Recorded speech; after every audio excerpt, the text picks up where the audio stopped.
How you can't tell time but you watch face? You're not on real time if your watch fake.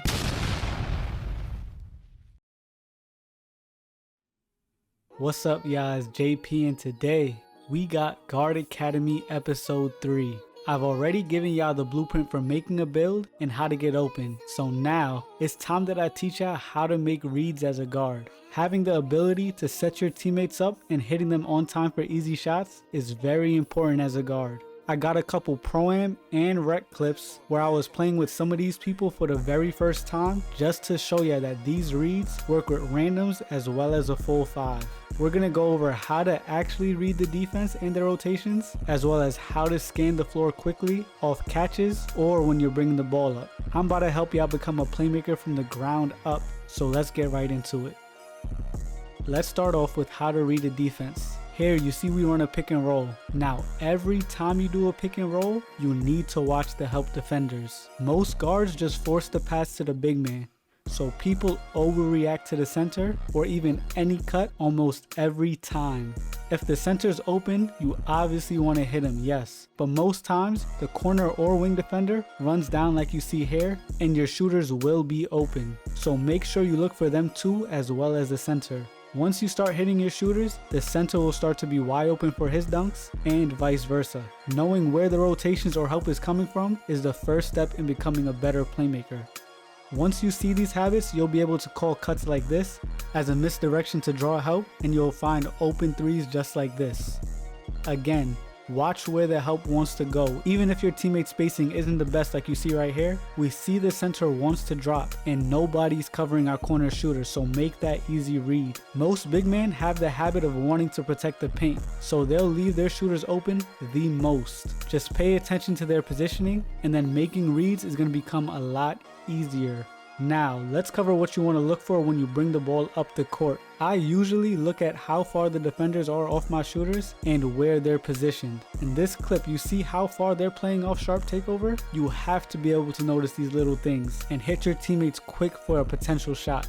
This read right here works best for your wing shooters, and especially when they're in takeover. This is because they can spot up from way further out, and a lot of times, like you see in these clips, the defense just does not guard them from out there. You have to make that pass to your open shooters.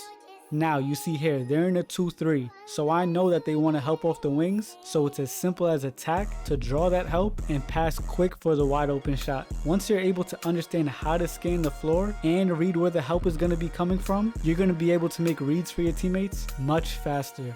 Here, as the ball is being thrown to me, I take the time to look at the defenders, and I notice the big man is in the paint. He's most likely going to want to stay there, so I just touch pass to my corner shooter and he gets an open shot. Do y'all see how I'm implementing both concepts that we're going over? I'll show y'all again with this touch pass to the corner right here.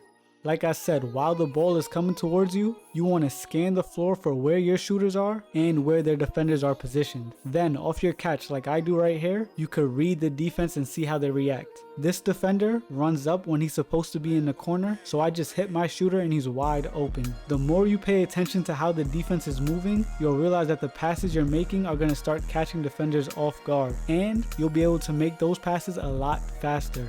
They're gonna overreact to one thing, and before they know it, boom, they left the shooter wide open without realizing it.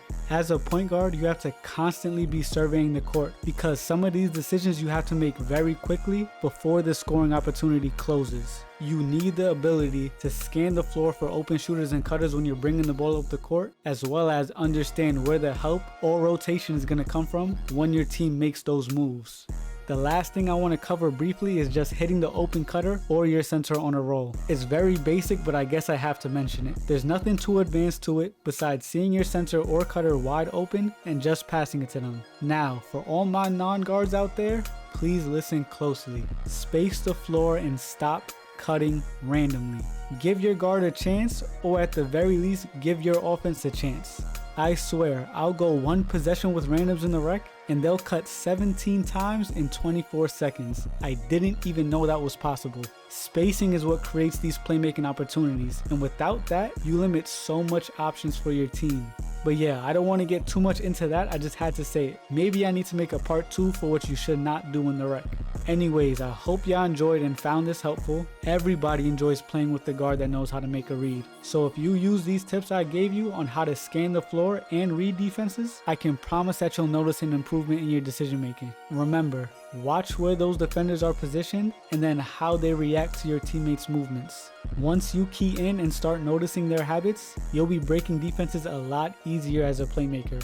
As usual though, y'all, like, comment, subscribe, and I'ma see y'all in the next one. Peace.